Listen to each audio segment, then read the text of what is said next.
आप भी चाहते हैं चिंटू कुमार के डीजे गाना सबसे पहले आप तक पहुंचे तो चैनल को सब्सक्राइब करें, बेल आइकन घंटी दबाना ना भूलें।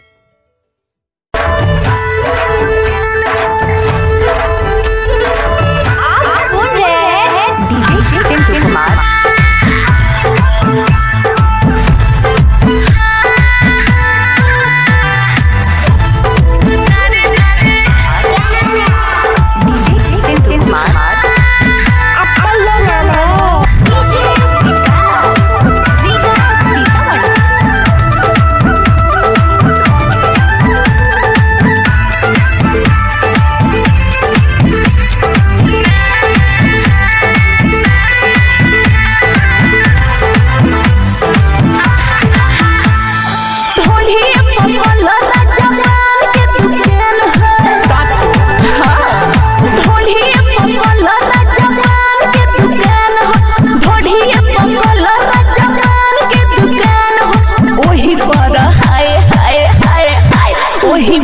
बैठी के बेची हो सुबह शाम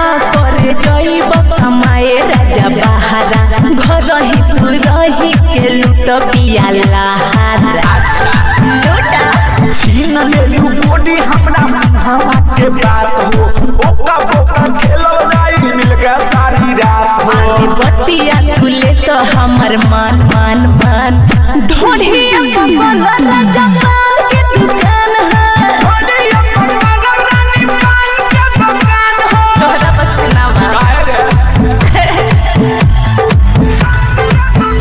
क्या नाम है आपका डीजे चिंटू कुमार कहां घर है तुम की ना बोल